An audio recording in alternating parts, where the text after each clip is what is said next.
kita meneruskan The Scandal of the Cross. Dan hari ini kita membicarakan Resurrection Sunday. Saudara tahu, Minggu Kebangkitan adalah puncak dari misi penyelamatan Kristus. Dia telah bangkit dan dia menang atas dosa dan maut. Nah, hari ini kita akan dive deep. Nah, tadi kita sudah sempat baca di pengakuan iman rasuli, kita baca sama-sama lagi ya. Hari ini adalah harinya, saudara ya. 1, 2, 3. Pada hari yang ketiga, bangkit pula dari antara orang mati. Saudara, saya akan menjelaskan kenapa Yesus harus dibangkitkan. Dan apa arti dari kebangkitan Yesus untuk kita semua. Saudara mau menerima kuasa kebangkitan Tuhan? Yang setuju katakan amin. Amin, saudara. Saudara mau menerimanya? Nah, ada sebuah paradoks di sini. Karena dia mati, dia menjalani maut, pada hari yang ketiga dia bangkit. Saudara, kadang-kadang kenapa kita tidak menerima kuasa kebangkitan? Karena kadang-kadang kita nggak sadar, kita berusaha dengan kekuatan kita sendiri. We do too much. Saudara, gini, saya kasih contoh. Kalau saya mempunyai life insurance, ya, life insurance, maka saya akan ditanyain waktu saya sign up, waktu saya register untuk life insurance tersebut.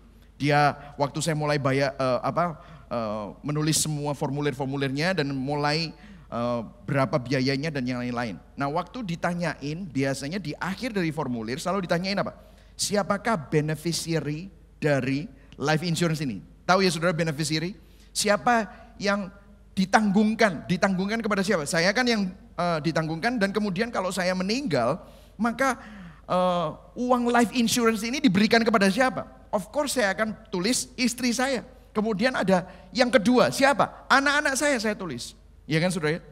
Jadi apa yang terjadi? Mereka saya jadikan ahli waris, penerima benefit keuntungan dari asuransi tersebut. Apa yang mereka lakukan untuk mendapatkan itu semua? Apa yang mereka lakukan untuk mendapatkan itu semua? Nothing. Mereka tidak melakukan apa-apa. Mereka hanya menjadi anak saya, of course istri saya, jadi istri saya. They do nothing. Nah, sering kali kita lupa bahwa waktu kita menerima kuasa kebangkitan, itu bukan karena kehebatan kita. Itu bukan karena saudara melakukan apa-apa. Dan hari ini kita akan membahas kenapa itu sangat penting. Apa yang kita lakukan supaya saudara dan saya menjadi beneficiary, penerima, ahli waris dari kuasa kebangkitan Kristus. Nah, kita akan baca sama-sama ayat mas kita hari ini adalah Roma 4 ayat 22 sampai 25. Ayat ini jarang dibahas, tetapi ini nanti pasti akan dibahas juga di kitab Roma, tetapi mungkin dari sudut pandang yang berbeda, kita akan melihatnya dari sudut pandang kebangkitan Kristus yang ada nanti di ayat 25. Oke, saya akan bacakan ayat 22, saudara baca 23, saudara saya baca 24, saudara baca 25, oke? Itu warna kuningnya jangan dihiraukan, oke saudara ya, oke? Saya bacakan. Karena itu hal ini diperhitungkan kepadanya sebagai kebenaran. Ayat 23, kata-kata ini yaitu hal ini diperhitungkan kepadanya, tidak ditulis untuk Abraham saja. Jadi saudara tahu ya ini mengenai Abraham ya. Ayat 24, tetapi ditulis juga untuk kita. Sebab kepada kita pun Allah memperhitungkannya karena kita percaya kepada Dia yang telah membangkitkan Yesus Tuhan kita dari antara orang mati. Ayat 25, yaitu Yesus yang telah diserahkan karena pelanggaran kita dan dibangkitkan karena pembenaran kita. Poin saya cuma ada dua, diserahkan karena pelanggaran kita, apa maknanya? Dibangkitkan karena pembenaran kita, apa maknanya? Jadi yang pertama, Yesus diserahkan karena pelanggaran kita. Nah, kalau saudara perhatikan di ayat ini, di ayat 3-nya, ya ini kan ayat 22 sampai 25. Di ayat 3-nya Rasul Paulus bicara bahwa Abraham percaya kepada Tuhan dan Tuhan memperhitungkan hal itu kepadanya sebagai kebenaran. Jadi Rasul Paulus membahas Abraham percaya kepada Tuhan, dia nggak melakukan apapun. Dia cuma hanya percaya kepada Tuhan dan dia tidak melakukan jasa apapun, dan ini diperhitungkan sebagai kebenaran. Jadi ini janji bukan hanya untuk Abraham, tetapi untuk kita semua. Wow. Dan hari ini kebangkitan Kristus adalah bukti bahwa hal yang dikatakan mengenai Abraham dan untuk kita semua ini benar-benar terjadi dan benar-benar menjadi suatu kebenaran. Dan janji ini adalah untuk kita semua. Inilah arti Paskah, nanti kita akan belajar nanti. Diserahkan karena pelanggaran kita, dibangkitkan karena pembenaran kita. Karena di sini artinya oleh, melalui, oleh karena, by means of the resurrection of Jesus Christ. Itu karena kebangkitan Yesus Kristus. Jadi yang pertama, Yesus diserahkan karena pelanggaran kita. Nah saudara perlu tahu konsekuensi dari pelanggaran kita. Tadi bagus sekali dari katekismus kita diingatkan. Kita ini semestinya mempunyai kapasitas untuk mentaati hukum Taurat. Dan kita ini diciptakan semestinya menurut gambar dan rupa Allah. Awalnya Adam dan Hawa. Tetapi karena dosa dari orang tua, nenek moyang kita, yaitu Adam dan Hawa. Kalau saudara baca Kejadian 3 ayat 5, ya, Kejadian 3 ayat 5. Kalau dulu Kejadian 1, Adam diciptakan menurut gambar dan rupa Allah. Ya, tetapi Kejadian 3 ayat 5, saya nggak ada ayatnya, tetapi saudara baca sendiri. Adam memperanakkan Seth, dan dia memperanakkan Seth itu menurut gambar dan rupanya. Bukan lagi menurut rupa Allah, tetapi rupanya. Jadi Adam itu sudah jatuh dalam dosa dan anak-anaknya itu persis seperti dia. And guess what? Anak-anak saudara kan punya orang tua. Orang tua Anda punya kelemahan, ya. Punya kecenderungan dosa, ya, saudara persis mereka. Anak-anak Anda, mereka adalah keturunan Anda, mereka juga persis Anda. Makanya kalau saya lihat anak-anak saya ini ya, saya ngelihat kok persis aku ya, sombong-sombongnya gitu ya, saudara. Kadang-kadang ya saya ngelihat tuh, saya masih ingat anak saya itu dulu, saya pernah cerita ini kayaknya ya. Itu anak saya yang kedua yang saya pernah cerita bahwa dia itu sudah latihan choir, sudah latihan kur untuk nyanyi. Kemudian kita sudah belikan jas, dia masih umur berapa? 3,5 tahun. Jadi jasnya kecil mahal gitu saudara, kecil karena semuanya pakai jas. Tapi waktu mau kur itu saudara, dia nggak mau nyanyi, padahal sudah nyanyi. Kenapa sih? Kenapa? Dia malu. Saya lihat gila ini anak pedenya, bukan pedenya, harga dirinya, egonya tinggi sekali. Terus kita lihat-lihatan. Novi sama saya lihat-lihatan, persis apa itu? Egonya besar sekali. Terus langsung, ya persis kamu. Terus si Novi bilang, ya persis kamu. Ya persis kita berdua lah ya. Ya saudara, sama Jane juga begitu. Anak saya yang kecil juga begitu. Jonathan juga sama, mempunyai kecenderungan dosa. Wah kalau Jane lebih pintar lagi dia. Kalau tiap kali dimarahin, selalu ada alasannya. Itu loh, dia gak pernah salah. Saya jadi ingat, kok persis saya ya, saya selalu ngeles. Kalau tuh berantem sama istri saya yang salah selalu dia, gak pernah saya. Itu dulu ya maksudnya ya saudara ya. Waduh persis. Dan ini memang adalah konsekuensi dari pelanggaran dosa atas Adam dan hidup kita semua. Makanya kita berdosa itu bukan karena kita ini tergoda.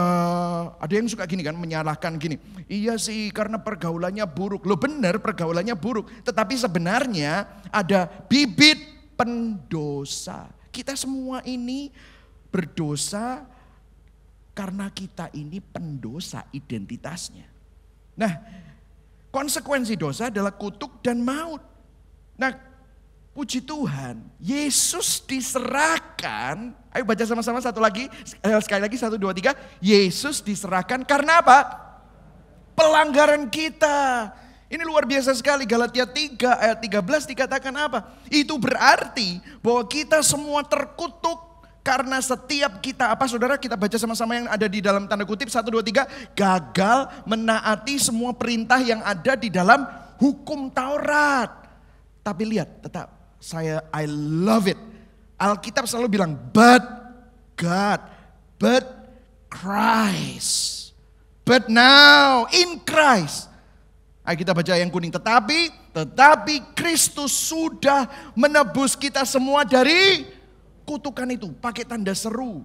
Ayo lebih kencang lagi ya. Tetapi Kristus 1, 2, 3. Tetapi Kristus sudah menebus kita semua dari kutukan itu. Apa yang dia lakukan? Dia memberi dirinya sendiri untuk apa? Menggantikan kita. Wow, itu yang terjadi di Jumat Agung. Saya sudah memberikan 7 perkataan Yesus begitu panjang, begitu bermakna, gila men. Ini skandal, sungguh suatu skandal. Orang yang semestinya jadi penyelamat kita membiarkan dirinya dan tidak menyelamatkan dirinya. Mati. Sang pemberi kehidupan membiarkan dirinya mati supaya saudara yang mati, saudara yang gak bisa menyelamatkan dirinya, saudara yang gak bisa menyelamatkan dirimu, dapat diselamatkan, digantikan dia. Wow, setiap kali saya mengingat itu dan saya merenungkan, saya ini mestinya destininya, ujung hidup saya gak ada harapan. But now, kita mempunyai pengharapan yang tidak tergantikan. Amin saudara. Dan lihat, jadi dia memberi dirinya sendiri untuk menggantikan kita dan apa? Menjadikan dirinya sendiri sebagai yang terkutuk menurut hukum tersebut. Dia dikutuk. Dia sumber berkat, dengarkan saya. Yang ada di rumah dengarkan. Sumber berkat. Karena Tuhan adalah Tuhan yang berkuasa. Mestinya dia yang bisa mengutuk orang. Dia yang berhak untuk memberkati orang. Karena dia adalah sumber kekuasaan. Sumber berkat, sumber kekuasaan. Dia menjadikan dirinya terkutuk. Supaya saudara dan saya yang terkutuk. mendapatkan berkat yang terbesar. Itulah yang dilakukan Tuhan. Karena ada tertulis di kitab suci, dalam kitab suci. Kita baca sama-sama yang tanda kutip kuning itu yang terakhir. 1, 2, 3. Terkutuklah orang yang mati digantung di tiang kayu. Itulah yang namanya the glorious gibbet. Gantungan tiang kayu, gantungan yang sangat mulia. Saudara, Yesaya 53 ayat 5 sampai 6 saya nggak ada di sini. Saya akan bacakan buat saudara. Itulah yang dinamakan terkutuk, itu dideskripsikan di Yesaya 53 ayat 5 sampai 6 dikatakan. Tetapi dia, siapa? Yesus, tertikam oleh karena pemberontakan kita. Dia diremukkan oleh karena kejahatan kita. Ganjaran yang mendatangkan keselamatan bagi kita ditimpakan kepadanya. Oleh bilur-bilurnya kita menjadi sembuh. Kita sekalian sesat seperti domba. Masing-masing kita mengambil jalannya sendiri. Tetapi Tuhan telah menimpakan kepadanya kejahatan kita sekalian. Saudara, inilah kekristenan. Kekristenan dan Injil bukan membuat orang baik jadi makin baik. Membuat orang jahat jadi baik. Cara manusia untuk berkenan ke hadapan Tuhan. No. Tetapi Injil bicara tentang kita yang mestinya mati. Kita adalah orang mati rohani. Tetapi karena karya Kristus, kita dibangkitkan bersama-sama dengan Dia. Hari ini adalah hari di mana kita memperingati kebangkitannya. Jadi saudara, Kristus menggantikan kita, menanggung kutuk dosa kita di atas kayu salib. Yang setuju katakan amin. Amin. Yang setuju berikan tepuk tangan buat Tuhan. Kristus sudah menang. Amin saudara. Jadi ini adalah skandal keterbalikan. Kalau saudara perhatikan ya, saya dari Palm Sunday saya menunjukkan keterbalikan salib Kristus. Dia yang mulia jadi hina. Supaya apa? Kita yang hina mendapatkan kemuliaan. Dia sang sumber kehidupan harus mati. Supaya saudara yang mati untuk mendapatkan apa? Kehidupan yang kekal. Saudara dan saya adalah orang-orang yang paling miskin. Bukan miskin secara materi. Saudara tahu kemiskinan yang paling mengerikan? Kalau segala sesuatu hanya diukur oleh uang, itu adalah kemiskinan yang paling mengerikan. Karena hidupmu benar-benar fana.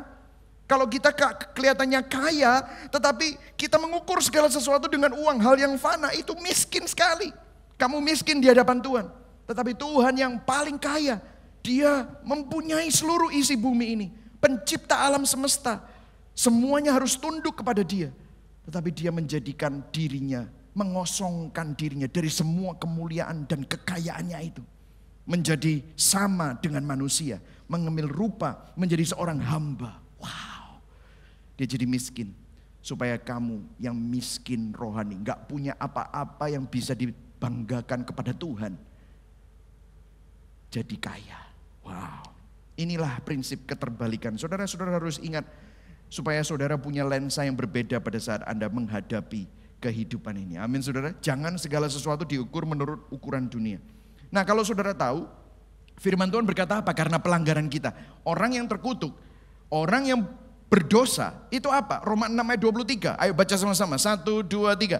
Sebab upah dosa ialah maut. Tetapi karunia Allah ialah hidup yang kekal dalam Kristus Yesus Tuhan kita. Saudara tahu di atas salib Yesus merasakan dan mengalami realitas maut. Upah dosa adalah maut. Sedangkan Yesus gak berdosa kan? Berapa kali dicobai? 3 kali dia dicobai. Kalau saudara melihat pencobaan Yesus Kristus itu mengenai apa? Itu adalah semua godaan buat kita semua. Saudara, Yesus lapar dan dia disuruh mengubah batu menjadi roti. Itu bicara tentang apa? Hawa nafsu, hedonisme, nafsu daging, ya kan? Bukankah kita semua tergoda dalam hal itu? Betul ya saudara? Ya kan? Berapa banyak dari kita jatuh dalam hal-hal tersebut? Selalu jatuh dalam hal. To feel something, to enjoy something. Itulah hedonisme. Dan kalau kita lihat, habis itu dia dibawa ke puncak bukit dan melihat seluruh isi dunia dengan kerlap-kerlipnya. Kemudian dia disuruh apa? Kalau kamu menyembah aku akan berikan ini semua kepadamu. Wah. Jadi kalau tadi itu to feel, to experience, to enjoy daging. Yang ini apa? To have. Punya segala sesuatu. Wah, memiliki segala sesuatu. Ya kan? Jadi membuat dirinya memuaskan, berusaha memuaskan di dalam hatinya dengan semua kekayaan, dengan semua kepemilikan. Wah, nanti aku bisa jadi orang hebat gitu, saudara. Terus kemudian yang terakhir, kamu naik ke bait Allah, lemparkan dirimu. Kalau kamu anak Allah, nanti akan ada malaikat, tunjukkan dong, buktikan. Wah, berapa banyak dari kita hidup hanya untuk pembuktian diri. Itu adalah godaan-godaan yang sering kita hadapi, betul ya saudara? Terus apa? Penerimaan. Kalau kamu anak Allah, kamu pasti akan ditolongi oleh Allah. Masa buktiin dong. Kamu kan punya harga diri, kamu diterima oleh Allah. Kalau tadi to feel, to experience. Kemudian yang kedua, to have, to possess. Memiliki segala sesuatu. Ini to be accepted. Diterima. To be proven. Membuktikan diri.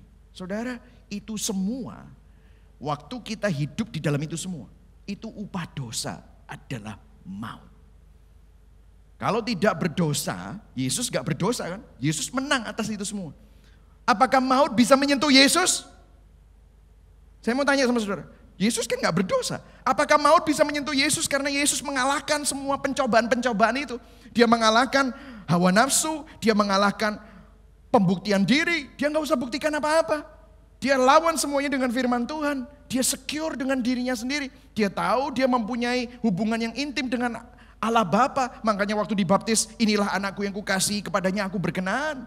Perkenanan Tuhan gak usah dicari sama dia. Karena dia tahu who he is. Dia suci, kudus. Mestinya orang yang gak berdosa, kalau upah dosa adalah maut, adalah gak bisa maut itu menyentuh dia. Betul ya saudara? Ya kan? Tetapi kalau saudara dan saya, ya memang kita mestinya mendapatkan maut. Tetapi maut semestinya tidak bisa menyentuh Yesus karena Yesus tidak berdosa. Tetapi dengarkan saya, dengan sukarela dia menyerahkan dirinya, terpisah dari Allah. Waktu dia katakan Eloi, Eloi, lama sabachthani. Dia terpisah dari Allah. Untuk siapa? Supaya saudara dan saya bisa memperoleh kehidupan. Upah dosa dalam maut. Pada peristiwa salib, Yesus menjalani maut. Supaya apa? Di dalam dia kita memperoleh kehidupan. Bukankah ini kabar baik? Amin saudara. Setuju katakan amin? Amin saudara. Didn't this statement put a smile in your face? Membuat kita tersenyum, gila ya Tuhan. Terima kasih Tuhan. Engkau begitu baik dalam hidup kami. Saudara, ada satu ketakutan yang kita semua harus hadapi. Kita semua harus menghadapi kematian. Itu adalah problem fundamental manusia ya. Persoalan fundamental kita itu apa sih? Kejahatan, penderitaan, kematian.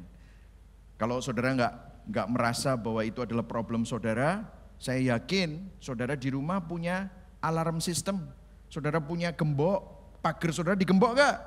Oh saya enggak, saya tinggal di perumahan yang enggak ada pagernya pastor. Wah gitu. Tetapi ada portalnya, betul enggak saudara? Ada satpamnya, betul enggak saudara? Kenapa? Untuk menghindari apa? Kejahatan. Ada temboknya di belakang sana. Sehingga orang kalau mau manjat nggak bisa saudara.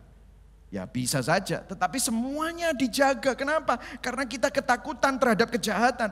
Kita meminimalisasikan penderitaan. Kalau bisa memaksimalkan kenyamanan. Betul atau tidak saudara? Kita selalu seperti itu. Dan kita memperpanjang kehidupan supaya kita tidak harus menghadapi kematian. Inilah ketakutan kita.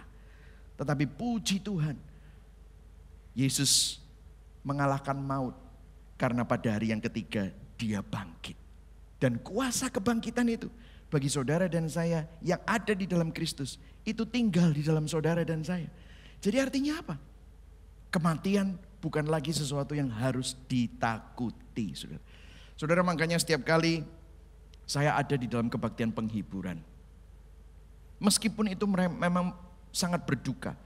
Saya pun ditinggal oleh almarhum ayah saya. Kalau saudara nggak tahu ceritanya, saya sebenarnya sudah beritikat dan bertekad untuk pulang dari Amerika, membantu penggembalaan bersama dengan papa saya. Papa saya minta tolong saya. Dan dia bilang bahwa kita tuh nggak pernah pelayanan sama-sama. Kamu waktu dulu SMA nakal, habis itu pergi ke Amerika, kamu di sana bertobat, jadi pendeta. Kita nih nggak pernah, waktu saya cuman hanya saya sama dia itu ngobrol-ngobrol, kita nih nggak pernah pelayanan sama-sama. Yang ada tuh aku ingatnya kamu tuh dua blek dibikin papa pusing gitu. Tapi saya selalu dengar kabar baik tentang kamu gitu ya. Kita tuh nggak pernah pelayanan sama-sama. Ayo dong pelayanan, bantu, penggembalaan di Gibeon waktu itu. Waduh, terus saya berdoa dan akhirnya saya memutuskan untuk pulang. Dan pada waktu sudah pulang, sudah beli tiket dan yang lain-lain, saya sempat ketemu Februarinya. Saya pulang akan Mei. Tiba-tiba tanggal 27 April, papa saya dipanggil Tuhan. Saya belum sampai ke Indonesia, tapi semua sudah dijual saudara, tinggal berangkat. Waduh, saya rasanya sedih sekali. Tetapi di tengah-tengah kesedihan itu, di tengah-tengah rasa kehilangan itu, saya bisa bersuka cita karena penderitaan ayah saya sudah selesai. Karena apa? Kematian itu bukan sesuatu yang mencekam buat kita. Bukan akhir dari segala-galanya. Kenapa? Karena kematian ini membuka sebuah jalan yang luar biasa, yaitu apa? Ada suatu kebersamaan akhirnya kita bersama dengan Kristus. Yang kita puja, yang kita nyanyikan, yang kita tunggu-tunggu, keselamatannya kita benar hargai dan kita bisa bersama-sama dengan Dia. Tubuh kita, semua yang sakit, semua yang melorot, semua yang merosot, saudara ya, gak sempurna lagi. Diperbaharui. Seperti Yesus bilang sama penjahat itu. Hari ini juga sesungguhnya, truly I say to you, today you will be with me. Wow. Jadi saudara, bagi orang yang ada di dalam Tuhan, kematian bukanlah sesuatu yang menakutkan. Yang setuju katakan amin. Amin saudara. Saya gak pernah melihat ya saudara ya, memang benar-benar shock. Tetapi kalau misalnya kita ditinggal orang yang dikasihi, tetapi ada sebuah penghiburan bahwa orang yang mati di dalam Tuhan itu berbahagia. Rasul Paulus bilang begini, 1 Korintus 15 ayat 54b sampai 57. Maut telah ditelan dalam kemenangan. Kemenangannya apa? Kristus bangkit. Dia sudah menang. Ayat 55, kita baca sama-sama. Yuk, 1, 2, 3. Hai maut, di manakah kemenanganmu? Hai maut, di manakah sengatmu? Sengat maut ialah dosa. Dan kuasa dosa ialah hukum Taurat. Ayat 57, baca sama-sama yang keras. Tetapi syukur kepada Allah yang telah memberikan kepada kita kemenangan oleh Yesus Kristus Tuhan kita. Berikan tepuk tangan buat Tuhan. Yeay! Kita tidak perlu takut akan maut. Gak ada sengatnya lagi. Amin saudara. Gak ada ancamannya lagi saudara. Yesus diserahkan untuk mengalahkan apa? Dosa dan maut. Dosa telah dikalahkan, maut sudah dikalahkan. Amin saudara. Ini merupakan kabar baik. Hari ini adalah hari yang sangat-sangat bersuka cita. Karena Tuhan kita bangkit, kubur yang kosong membuktikan bahwa Kristus hidup. Amin saudara. Kubur yang kosong membuktikan bahwa maut dan dosa sudah dikalahkan. Kemudian kita kembali kepada ayat kita tadi. Ayat 25 ya. Diserahkan karena pelanggaran kita dan apa? Dibangkitkan karena pembenaran kita. Jadi yang kedua, Yesus dibangkitkan karena pembenaran kita. Bahasa Inggrisnya for our justification. For our justification. Dia dibangkitkan untuk pembenaran kita. Saudara, kenapa ini penting? What if kalau Kristus gak bangkit, kalau dia tetap mati? Ya ini gak terjadi saudara. Ini gak terjadi karena kekristenan akan menjadi sebuah konsep yang sangat-sangat horor. Karena matinya Kristus itu sangat mengerikan dan kemudian dia tidak bangkit, maka percuma apa yang kita percayai. Nah, Rasul Paulus mendeskripsikan betapa pentingnya kebangkitan Kristus dengan menulisnya di 1 Korintus. Nah, saudara perhatikan ini di 1 Korintus 15 ayat 3-9, saya tahu ini cukup panjang tetapi saya akan bacakan buat saudara. Sebab yang sangat penting telah kusampaikan kepadamu, sangat penting, katakan sama-sama sangat penting ya amin saudara ya. Yaitu apa yang telah kuterima sendiri, ialah bahwa Kristus telah mati karena dosa-dosa kita, diulang lagi. Sesuai dengan kitab suci, stop dulu sampai di situ ya. Makanya saya mau tekankan kepada saudara ya, gereja yang tidak mengumandangkan tentang Kristus telah mati untuk dosa-dosa kita setiap saat dan setiap kali, itu sebenarnya bukan gerejanya Kristus. Saya berdoa supaya saudara tidak pernah bosan dengan ini. Ada orang yang pernah ngomong, Pak, Bapak gak bosan tak kasih karunia terus, salib terus. Kan itu, ya saya tahu sih Bapak sambungkan dengan banyak hal. Saudara, setiap kali kalau kita tidak sadar bahwa ini adalah fondasi dari iman kita. Kalau khotbah yang ada di mimbar itu bisa diterima oleh orang-orang yang tidak percaya salib. Dan mereka bilang bagus ya khotbahnya. Karena ini memberikan motivasi untuk kita hidup sukses. Ini membuat motivasi supaya kita jadi orang baik gitu. Gak ada orang baik saudara, dengarkan saya. Dan kalau saudara lihat semua firman Tuhan yang ada di dalam kitab kisah-kisah para rasul itu semua berbicara tentang apa? Kristus dan pengorbanannya di atas kayu salib. Lihat, ini berapa kali diulang sama Rasul Paulus dalam suratnya. Diulang terus-menerus. Sebab yang sangat penting telah kusampaikan kepadamu. Yaitu, sangat penting apa? Yang telah kuterima sendiri. Apa itu? Bahwa Kristus telah mati karena dosa-dosa kita sesuai dengan kitab suci. Kitab suci itu intinya apa? Kristus mati untuk dosa-dosa kita.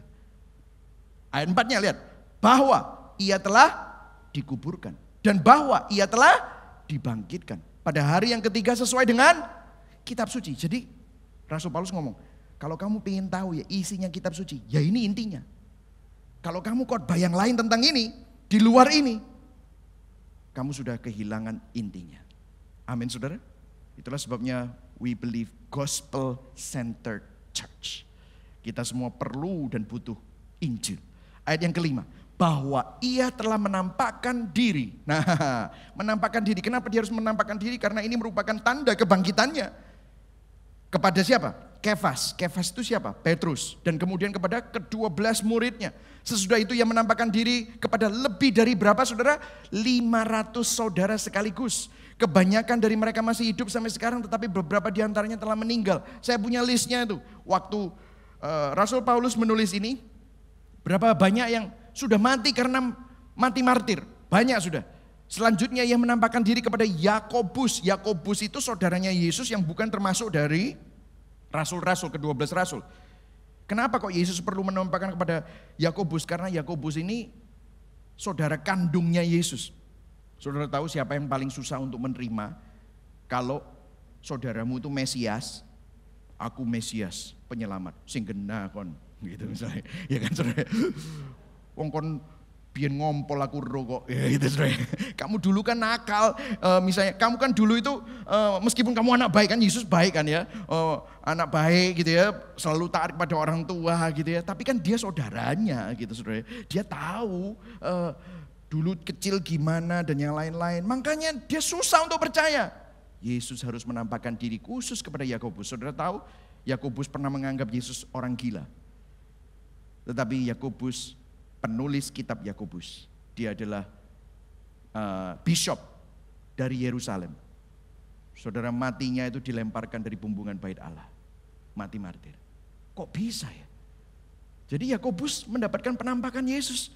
Dan kemudian kepada para rasul. Dan yang paling akhir dari semuanya, ia menampakkan diri juga kepadaku. Masih ingat saudara ceritanya?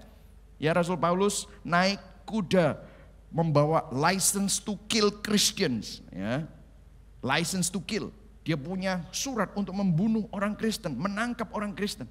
Dan pada waktu itu dia ketemu sinar terang, dan dari sinar terang itu muncul suara, Saulus, Saulus, kenapa engkau menganiaya? Inilah Yesus yang kau aniaya. Yesus menampakkan diri. Sama seperti kepada anak yang lahir sebelum waktunya. Dia bilang, karena aku adalah yang paling hina dari semua rasul, bahkan tidak layak disebut rasul, sebab aku telah menganiaya jemaat Allah. Ini yang dirasakan Rasul Paulus. Dia merasa dia paling hina. Dosanya banyak.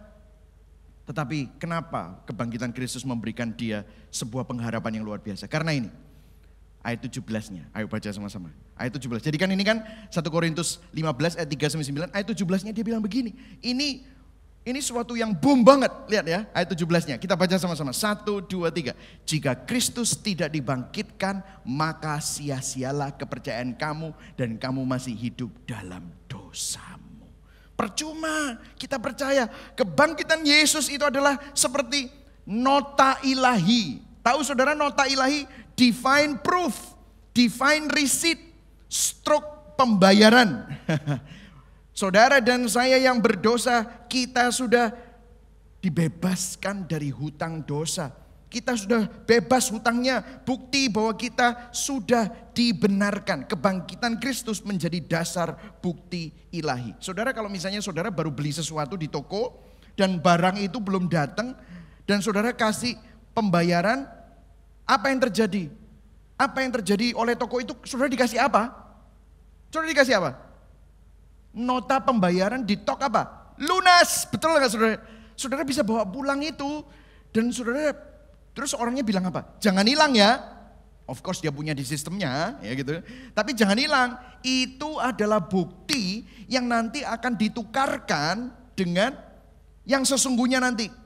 Barangnya sudah datang. Firman Tuhan dikatakan di 1 Korintus 6 ayat 20 berkata bahwa kamu sudah dibeli dan hargamu telah lunas dibayar. Karena itu muliakanlah Allah dengan tubuhmu. Kebangkitan adalah bukti ilahi bahwa kita sudah lunas. Amin saudara, yang setuju katakan amin. Ya. 1 Korintus 1 ayat 30. Saudara, tetapi oleh dia kamu berada di dalam Kristus Yesus, yang oleh Allah telah menjadi hikmat bagi kita. Ia membenarkan, menguduskan dan menebus kita. Wow, luar biasa sekali. Jadi melalui kebangkitan Kristus, kita mendapatkan kebenaran, mendapatkan kekudusan, mendapatkan penebusan. Jadi saudara, bukan hanya kita ini dibebaskan dari dosa, tetapi lihat, dikatakan bahwa kita semua menerima kebenaran. Ia membenarkan, ayo sama-sama baca yang kuning, 1, 2, 3. Ia membenarkan dan menguduskan dan menebus kita. Jadi saudara, lebih daripada sekedar kita dibebaskan, kita ini dibenarkan Allah, dikuduskan dan ditebus. Kenapa saudara ini penting? Saudara? Ini kenapa penting sekali? Saudara, saya pernah menjelaskan kepada saudara di beberapa minggu yang lalu di kitab Roma, kita dalam khotbah berseri The Gospel, tadi sempat saya kepencet ya saudara ya. Di sini kebenaran itu saya gambarkan seperti CV pribadi. bagaimana kita ini berusaha membuktikan diri kita sendiri. Betul atau enggak, saudara? Semua orang sebenarnya bergumul untuk memperjuangkan kebenaran atau harga diri. Seperti yang tadi saya ceritakan, bagaimana kita semua itu dicobai dalam hal itu. Nah saudara, kalau saya mau jujur, sebelum saya mengenal Injil Kristus, saya adalah seorang businessman, saya juga seorang yang melayani Tuhan. Tetapi jujur saudara, dalam motivasi saya untuk membesarkan bisnis, motivasi saya untuk kerja keras, motivasi saya untuk pelayanan, itu semua sebenarnya merupakan untuk pembuktian diri. Saya pakai itu semua untuk menunjukkan siapa saya, membuktikan diri saya, membuat saya ini ingin berkata kepada dunia, I matter. I matter itu maksudnya saya ini orang yang berguna, saya ini orang yang hebat gitu saudara. Jadi dalam segala hal saya berusaha memvalidasi keberadaan saya dan mengkonfirmasi makna hidup saya. Of course untuk menemukan makna hidup saya melayani Tuhan. Saya pikir saya dengan melayani Tuhan ada unsur kekekalan. Berapa banyak kita persis seperti itu ya. Oh ya bisnis harus hebat, harus berprestasi. Tetapi tujuannya bukan untuk memuliakan Tuhan, tetapi untuk membuktikan diri. Dan saudara dengarkan saya. Waktu saya menyadari ya, ini tidak akan pernah habis. Selama motivasi saudara selalu berusaha untuk berjuang, untuk membuktikan diri, untuk mendapatkan penerimaan, untuk menunjukkan kepada dunia bahwa makna hidupku ini bermakna, hidupku ini bermakna.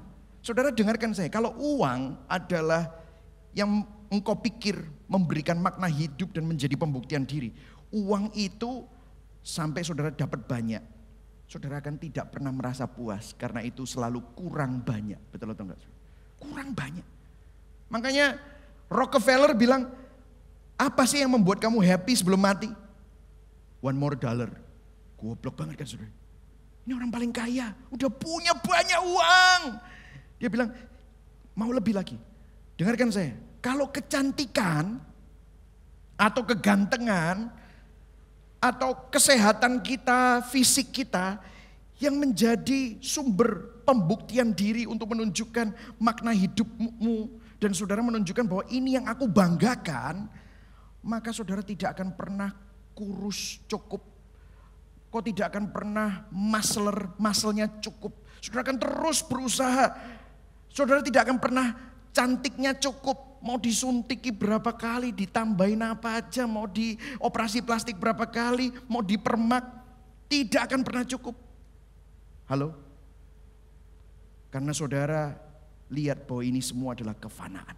Kalau kesuksesan adalah hal yang membuat engkau membuktikan diri, dan ini yang menjadi pijakan kakimu untuk harga dirimu, saudara akan tidak pernah cukup dengan kesuksesan yang saudara miliki sekarang. Saudara akan terus sampai akhirnya saudara masuk kepada kematian.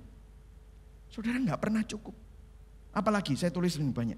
Perfeksionis. Saudara berusaha membuat segala sesuatu ini sempurna. Saudara tidak akan pernah melihat cukup, ini cukup sempurna. Selalu ada yang kurang. You always look for more perfection. Halo, betul ya saudara? Apa yang kamu banggakan, ini gak akan pernah bisa memuaskan engkau. C.S. Lewis berkata begini. C.S. Lewis berkata, if I find in myself desires which nothing in this world can satisfy, the only logical explanation is that I was made for another world. Kalau saya tidak dapat menemukan apapun yang bisa memuaskan hasrat yang terdalam di dalam hatiku di dunia ini, satu-satunya penjelasan yang paling logis adalah saya tidak diciptakan untuk dunia ini, tetapi diciptakan untuk alam yang lain. Saudara tahu, saudara tidak diciptakan untuk dunia, saudara diciptakan untuk memuliakan Allah. Yang setuju katakan amin. Hanya Tuhan. Kita diciptakan untuk Tuhan, bukan untuk dunia. Hanya Tuhan yang bisa memenuhi semua itu. Itulah sebabnya Yesus memberikan sebuah obat. Saudara dibebaskan dari pembuktian diri. Kita yang percaya sudah ditebus. Kamu gak usah bilang, I matter. Aku ini bermakna. Loh, kalau kamu gak bermakna, Tuhan gak akan mati buat kamu. Yang setuju katakan amin. Kalau kamu ini gak ada harganya, Memang kamu gak ada harganya, tetapi kamu jadi sangat berharga. Kenapa? Karena yang paling berharga rela bayar harga supaya kamu yang sangat tidak berharga diselamatkan. Kamu dibenarkan. Kamu gak perlu mencari pembenaran lagi. Yesus bangkit karena untuk apa? Membenarkan kita. We get righteousness. Kamu gak usah lagi berdiri di hadapan Tuhan untuk membuktikan bahwa kamu kudus. Tidak bisa. Kesalehanmu seperti kain kotor kok. Tetapi melalui karya Kristus, kamu dikasih kekudusan. Sehingga apapun yang kamu lakukan, itu kamu lakukan karena kebenaran dan kekudusan yang Tuhan sudah kasih dalam hidupmu. Karena itu kekristenan bukan saya harus supaya, tetapi aku sudah maka. Yang setuju katakan amin. Amin saudara. Inilah yang menjadi kebebasan kita. Saudara, Tim Keller pernah bilang begini, we are more sinful and flawed in ourselves than we ever dare believe. Yet at the very same time, we are more loved and accepted in Jesus Christ than we ever dare hope. Kita lebih berdosa dan lebih rusak dari yang kita sadari atau percayai. Tetapi di dalam Yesus Kristus pada saat yang sama, kita sangat dikasihi, diterima dari yang pernah kita bayangkan di dalam Kristus Yesus. Yang setuju katakan amin. Amin saudara. Saya akan akhiri dengan ini saudara. Ada sesuatu yang menarik. Ada sesuatu yang menarik. Pada waktu Yesus menampakkan dirinya, dia berkata begini. Ini saya ambil dari Yohanes ya. Ada banyak kesempatan di mana Yesus menampakkan diri dan dia berkata-kata ini juga. Dia berkata begini, Yohanes 20 ayat 19 sampai 20. Ketika hari sudah malam pada hari pertama minggu itu, berkumpullah murid-murid Yesus di suatu tempat dengan pintu-pintu terkunci. Jadi pintu-pintunya terkunci. Karena mereka takut kepada orang-orang Yahudi. Pada waktu itu datanglah Yesus dan berdiri di tengah-tengah mereka. Jadi tiba-tiba teleporting, zup, muncul. Yesus seperti David Copperfield, oh nggak ada yang tahu ya, mungkin udah terlalu tua, saya udah terlalu tua. Jadi nembus tembok, nembus pintu, tiba-tiba di tengah mereka. Dan berkata, dengarkan saya, kita sama-sama baca ya. Dia ngomongnya apa? 1, 2, 3, damai, sejahtera bagi, diulang lagi, 1, 2, 3, damai sejahtera bagi kamu. Dan sesudah berkata demikian, ia menunjukkan apa? Tangannya dan lambungnya kepada mereka. Ini notanya, saudara tahu? Kita semua akan mendapatkan tubuh kemuliaan. Yesus sudah dapat tubuh kemuliaan. Kenapa kok lubangnya masih tetap ada? Kan tubuh kemuliaan membuat kamu sempurna. Ada yang pernah nanya sama saya, ini true story. Loh Pak, kalau Yesus lubangnya masih ada, dia kebetulan rambutnya jarang-jarang. Nanti saya rambutnya gimana Pak ya? Tubuh kemuliaan. Poniku nanya rambut ya opus sih Pak. Terus iya loh, nanti gimana kalau misalnya ada yang kurang dari fisik kita, apakah tubuh kemuliaan? Nah, dengarkan. Tubuh kemuliaan itu kemuliaan, mendapatkan kemuliaan. Jadi sudah kamu itu mulia, beautiful. Nah, kenapa kok Yesus masih ada? Ini jawabannya. Yesus masih ada lubangnya, masih ada lubang di lambungnya ditunjukkan untuk menjadi apa? Bukti. Supaya saudara dan saya ingat, ini harganya untuk supaya saudara dan saya diselamatkan. Wow, betapa cintanya Tuhan sama kita. Jadi dia menunjukkan tangannya, dia menunjukkan lambungnya. Bukti, I am here. Kamu lihat, 3 hari yang lalu aku tergantung di atas kayu salib. Aku sekarang di tengah-tengahmu, aku sudah bangkit. Murid-murid itu bersuka cita. Kenapa? Wow, ternyata yang dinubuatkan ini benar. And guess what? Yesus bilang apa? Damai sejahtera bagi kamu. Sekarang kamu sudah diampuni. Sekarang kamu sudah dibenarkan. Kamu sudah ditebus. Makanya kamu sekarang punya damai sejahtera. Saudara, melalui kebangkitan Kristus, kita menerima damai sejahtera dan sukacita yang sejati. Betul saudara? Kok bisa saudara? Kok bisa kayak gitu? Saudara, semakin kita sadar kita diampuni, kita semakin lega. Betul gak sih? Berapa banyak saudara kalau misalnya saudara berantem suami dan istri, terus gak enakan? Enak gak? Makan enak gak? Kalaupun saudara bilang enak-enak aja. Oh ya biasa. Itu kan kesombonganmu menutupi gak enak. Betul ya? Ya kan? Pernah saudara punya masalah sama orang, terus ketemu sama orang itu. Langsung. Minggir. Ini true story. Mau datang ke gereja, orang yang bermasalah dengan orang tersebut, masuk, lihat orangnya duduk di sana. Oh, saya bukan duduk di sana beneran ya saudara ya. Maksudnya duduk di mana gitu. Sengaja dia pulang saudara. Bener-bener pulang. Atau kalau enggak, ya udah kamu beribadah, aku tak nunggu di mobil. Waduh saudara. Kenapa? Enggak enak saudara. Enggak ada damai sejahtera. Kenapa? Ada ganjalan. Semakin kita sadar kita sudah diampuni Tuhan, semakin kita lega. Semakin kita bisa bernafas. Semakin kita beristirahat, semakin Tuhan bisa bekerja. Kekudusan Tuhan, ada sebuah karakter yang keluar. Kenapa? Saudara tak aman. Aku gak usah membuktikan apa-apa. Aku sudah benar di hadapan Tuhan. Aku diterima. Aku gak usah cari penerimaan. Sehingga waktu saudara kerja, waktu saudara melakukan aktivitas dalam hidupmu, saudara bukan melakukannya dengan motivasi untuk membuktikan diri, untuk menunjukkan aku ini siapa.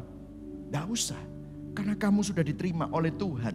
Kamu sudah menerima yang terbaik dari Dia. Sehingga waktu kamu menghidupi kehidupanmu, ada suatu rest.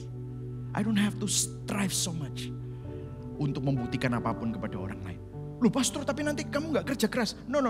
Kerja kerasnya tetap. Tetapi apa? Karena kamu tahu bahwa ini adalah titipan Tuhan. Dan kamu melakukannya karena kamu mau menjadi pengelola yang baik. Bukan untuk membuktikan apa-apa. Tenang kamu. Dalam bisnis, saudara gak tahu, saya juga punya bisnis ya saudara ya. Saya dengan istri saya jadi CEO sebuah company. Masalah pandemi ini saudara tahu, bikin kita pusing juga. Tetapi kita tetap bisa memiliki shalom. Kita bisa tetap tenang. Karena kita tahu, kalau Tuhan yang kasih kita bisnis, kalau Tuhan yang mengizinkan kita melakukan ini semua, dan kalau ada masalah, maka ada kebaikan di balik semua itu. Wah, kayaknya gak bisa kalah. Saudara lihat hidupnya Rasul Paulus. Rasul Paulus itu di penjara, tenang, seluruh penjara jadi Kristen. Dipukuli, di dalam kesengsaraanku tidak sebanding dengan kemuliaan yang akan aku terima. Kapal karam, habis kapal karam digigit ular lagi. Hidupku bukannya aku lagi, tapi Kristus adalah Kristus yang ada di dalamku. Hidup bagiku adalah Kristus, mati adalah keuntungan. Ngomongnya itu loh saudara. Kenapa? Tenang. I don't have to be somebody. I am somebody. Karena Tuhan mengasihi aku. Bukankah ini sesuatu yang luar biasa dan memerdekakan? Yang setuju katakan amin saudara. Besok waktu saudara menghadapi masalah, ingat kuasa kebangkitan Kristus bersama dengan engkau. Kamu sudah menang. Maka waktu kamu menghadapi masalah, kamu menghadapinya dari titik kemenangan. Yang setuju katakan amin. Ada kebaikan di dalam semuanya itu. Saya sudah diampuni. Saya orang benar. Kok bisa? Saudara lihat orang-orang yang ada di sebelah saudara sekarang. Kita semua pelanggar-pelanggar hukum.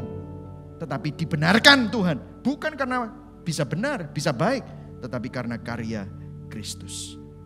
Roma 5 ayat 1. Ayo kita baca sama-sama yuk. 1, 2, 3. Sebab itu kita yang dibenarkan karena iman, kita hidup dalam apa saudara? Damai sejahtera dengan Allah oleh karena Tuhan kita Yesus Kristus. Damai sejahtera itu shalom, peace. Ada ketenangan, ada keutuhan, ada kekompletan. Saudara, melalui kebangkitan Kristus, saudara dan saya menerima shalom. Katakan sama-sama shalom. Pegang dadamu. Ada shalom di sini. Yang setuju katakan amin. Berikan tepuk tangan buat Tuhan. Amin saudara. Wow. Dengarkan saya, di dalam dunia gak ada damai. Kita punya damai di dalam Kristus. Dalam dunia kalau kamu melihat dunia, melihat keadaannya gak semakin baik. Dolar naik terus. Cina sama Amerika trading, war terus. COVID-19 ada di mana-mana. Tetapi bagaimana kita bisa hidup dalam damai sejahtera Allah? Karena kamu tahu bahwa di dalam Kristus Saudara dan saya sudah diperdamaikan dengan Allah. You have this peace. Anda tahu apa yang damai sejahtera bisa lakukan? Damai sejahtera ini juga bisa membuat tubuhmu yang sakit jadi sembuh loh. Amin saudara. Berapa banyak orang sakit karena apa? Gak punya damai sejahtera. Damai sejahtera buat kamu awet muda loh. Betul ya? Karena apa?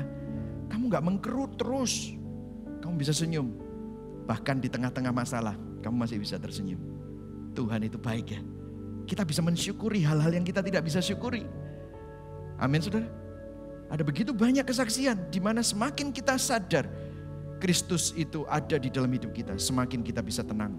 Karena shalom, ada ketenangan. Saudara pernah dikejar hutang? Gak tenang ya? Dengarkan saya, hutang dosamu sudah lunas. There's no more anxiousness. Gak ada rasa tidak tenang. Kenapa banyak orang gak bisa tenang? Karena banyak dosa. Karena banyak kesalahan. Banyak ketidakpastian. Kita punya kepastian melalui salib Kristus. Kita punya ketenangan melalui kebangkitan Kristus. Karena kita sudah dibenarkan oleh Allah.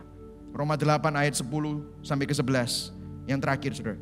Tetapi jika Kristus ada di dalam kamu, maka tubuh memang mati karena dosa. Tetapi roh adalah kehidupan. Oleh karena apa? Kebenaran. Ayat 11. Baca sama-sama yang keras. Dan jika roh Dia yang telah membangkitkan Yesus dari antara orang mati diam di dalam kamu, maka Ia yang telah membangkitkan Kristus Yesus dari antara orang mati akan menghidupkan juga tubuhmu yang fana itu oleh rohnya yang diam di dalam kamu. Kuasa kebangkitan Kristus tinggal di dalam kita, menjamin kemenangannya. Itulah sebabnya saudara dan saya disebut lebih dari pemenang. Katakan sama-sama, saya lebih dari pemenang. Shalom, katakan sama-sama, shalom. Berikan tepuk tangan buat Tuhan. Amin saudara. Mari sama-sama kita bangkit berdiri. Saudara diberkati hari ini. Amin saudara. Kita akan nyanyikan satu lagu. Sebelum kita nyanyikan satu lagu, kita akan baca ayat ini. Ini adalah ayat yang menunjukkan bahwa Yesus di surga nanti akan datang dan Dia berkata ini. Kita baca sama-sama 1, 2, 3. Ketika aku melihat Dia, tersungkurlah aku di depan kakinya sama seperti orang yang mati. Tetapi Ia meletakkan tangan kanannya di atasku lalu berkata. Ini Yesus ngomong gini. Ayo katakan sama-sama 1, 2, 3. Jangan takut. Aku adalah yang awal dan yang akhir dan yang hidup.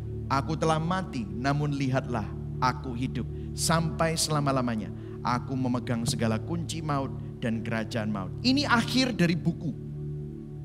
Tuhan sudah menang, kemenangannya pasti, dan saudara dan saya dijamin karena saudara punya bukti Yesus hidup.